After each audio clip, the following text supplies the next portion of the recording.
Hi, and welcome to the TRIREGA training for the Departments of Veterans Affairs. This is part of the Capital Projects Training, Chapter 1, which is the Getting Started Guide. Within this guide, we're going to show you how to log into TRIREGA, use shortcuts and or add favorites, understand the difference between company and project focus, viewing different types of records, use pop-up or inline view, use filtering, and signing out of TRIREGA. The first thing you need to know about TRIREGA is that it is a web application, which means that you can use Internet Explorer, Chrome, or Firefox, or any internet provider that allows you to get to a URL. Your URL is typed in the URL page. This is not the current URL. This is only a test environment. You'll be receiving your URL from your field support staff. They are the first line that you will have to get your login credentials. You'll be notified of who those people are. Your URL, you will want to first of all get that URL and create a shortcut. Your shortcut is created by right-clicking anywhere on the screen, anywhere in the gray area, and create shortcut. It'll give you a message that says, do you want to put a shortcut to this website on your desktop? You'll say yes. From there, you can, the way you get back to your desktop, I'm not sure if you're using the same as I am, but I have this little bar to the bottom right. And the next thing it does is it gives me a little shortcut that says IBM TRIREGA 3.5.1. If I click that shortcut, it will open up the TRIREGA application.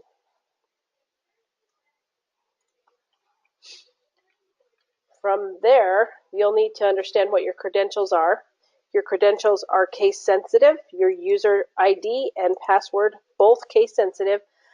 Typically, when you get signed up to use TRIREGA, you will receive an email from Workflow Notification. You'll have your user ID, which is typically your email address.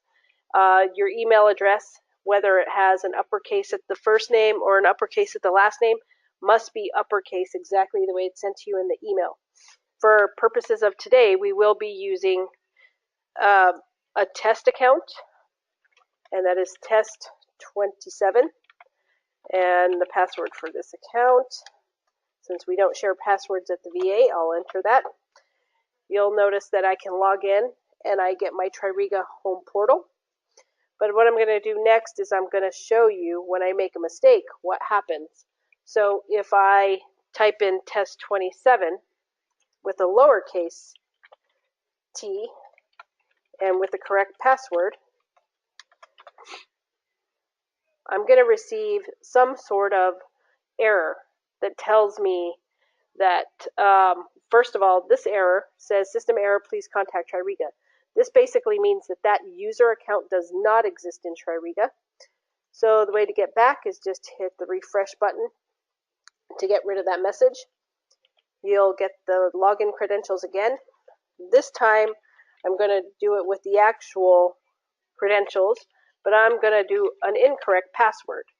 And I'll hit login. This time I don't get that error, but what I do get is an invalid user ID or password. One thing you'll need to know about your password, if you do not enter it correctly 3 times, you're going to get locked out of the system, and you will need to request the system administrators to unlock your account. So be careful, remember your password.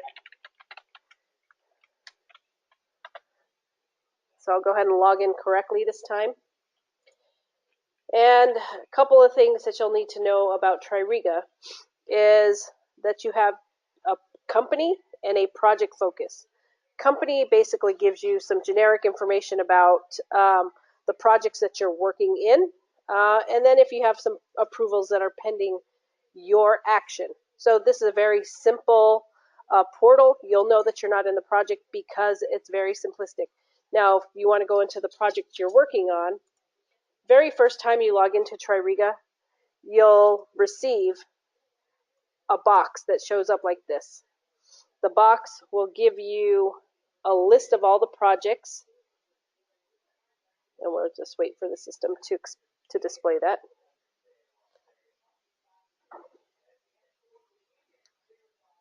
I'm going to go ahead and close it real quick and hit the spyglass one more time.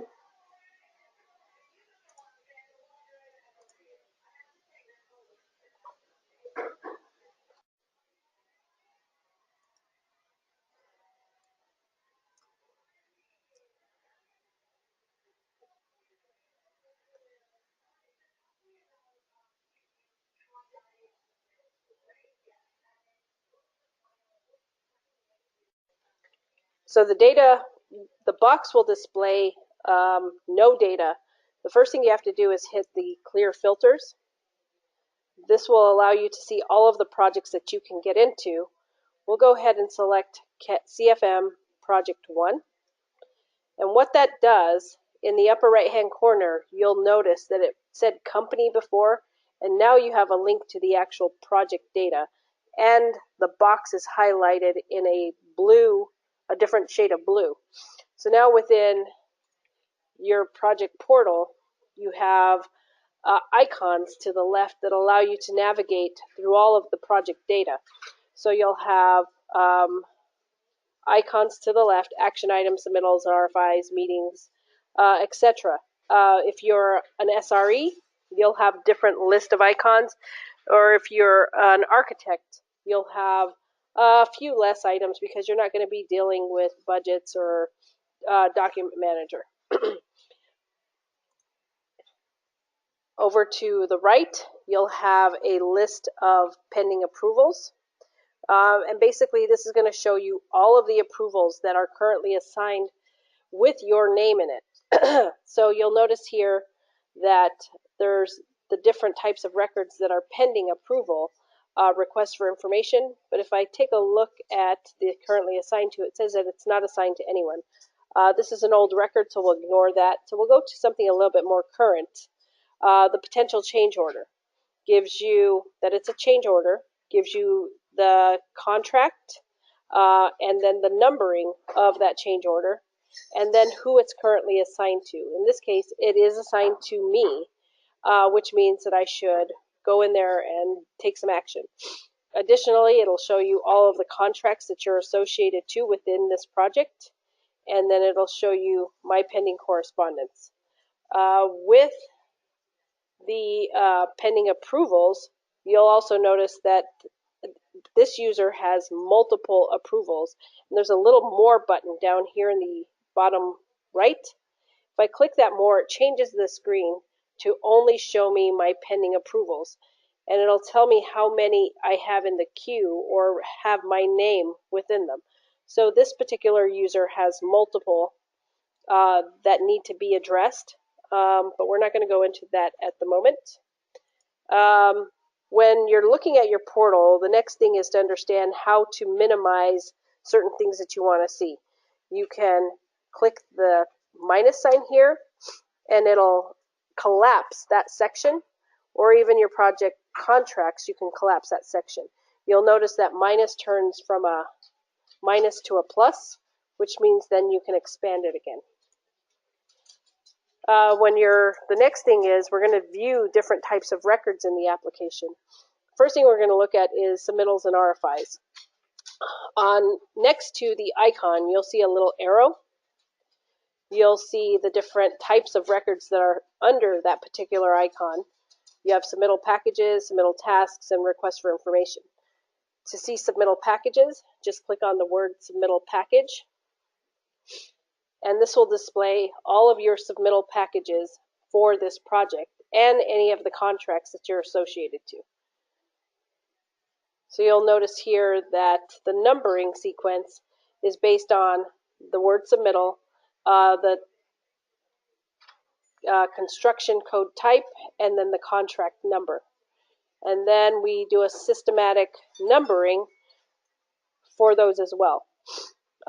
Additionally, within any of these queries, you can expand the number of records that you're seeing. So within the system, you have, in this particular area, 2 pages of submittal packages. To expand that to see all, you'll have your show button that allows you to show less or more records depending on the number of records that are in the application. So I'll just go ahead and hit 100 here, and you'll notice that the page goes away, which means that now I can see all of the submittal packages by scrolling up and down with the scroll bar.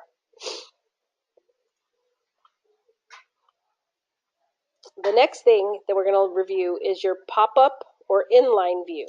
When you want to take a look at a record, I'm set to pop-up view at the moment, but if I want to not open new windows, I would change this to inline view. So I'm going to go ahead and click on submittal real quick. You'll notice that a new window does not open up, but at the bottom of the screen, it's going to start opening up that submittal. This reduces the amount of Internet Explorer windows you have open. It's kind of hard to see though, because it's a very small portion of the window.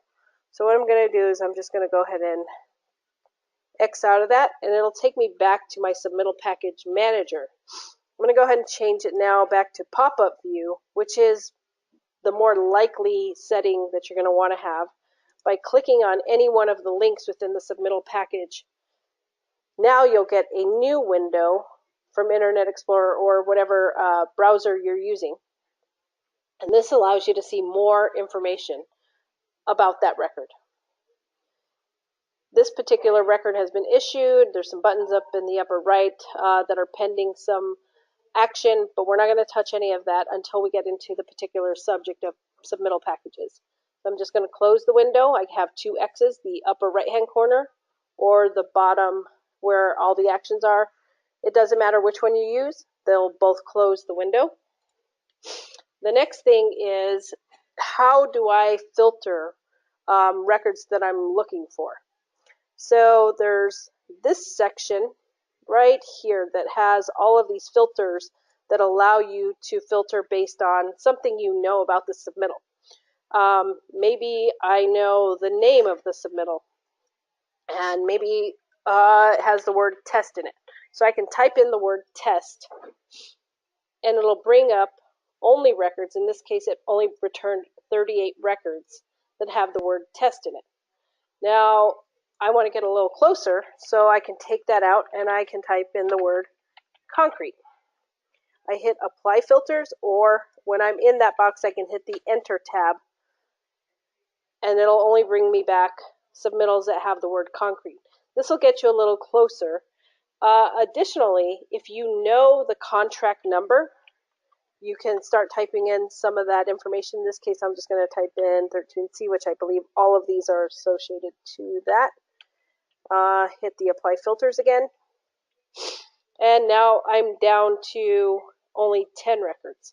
So using your filters and potentially even knowing some of the other information about this, you'll notice that I put a date, but that date, when I put 2017, returned none. I'll clear it out and I'll hit apply filters. Notice what it states within the filter. This one actually says equals, so you have to put the exact date. If it says contains, you can use a portion of the word.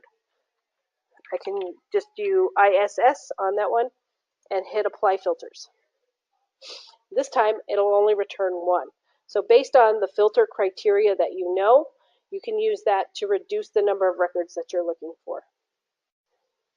So to get back to your original home page, you'll have this particular area, which are the breadcrumbs that have taken you to your submittal packages. You can hit the home button here to take you back to your original portal, which provides you access to all the other different types of records within the application. So if I want to look at meetings, same thing. I can look at the meeting records, and it'll display all the meeting records for me. Use the breadcrumbs here, hit home here, or you can hit the home button in the upper left hand to get back to your home. With that said, that explains the new portal provided to you within Tririga.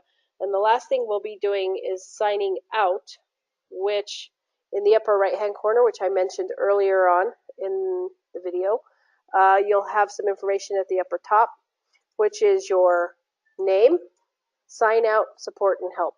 Support and help are inactive at the moment, so please do not use those expecting some answers. So we'll now just sign out. And what that does is it takes you back to the login page. If you do not use the sign out, what's going to happen is you're going to leave your session active. So I'm going to go ahead and log in as test 27 and with my case sensitive password.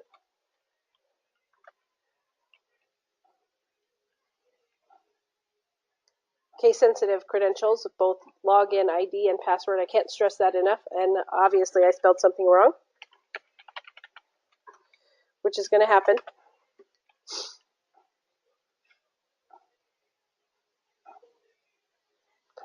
So I'll have this session active here, but what I'm going to do is I'm going to open up another session.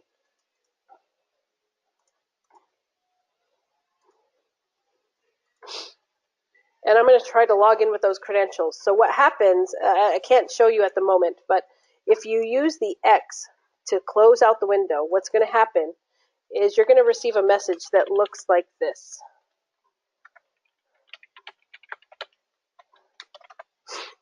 So, well, this time, because I have an active session going on, it's not doing it for me. But what would happen is you would get a message saying that there's an active session. And I'm just going to go ahead and move the training document over here. If you get a message like this, it means that you left your session active. You'll have to hit the End Active Session button in order to start a new session within the application. So remember to hit Sign Out and not the X. Otherwise, you'll have your session left open within the application.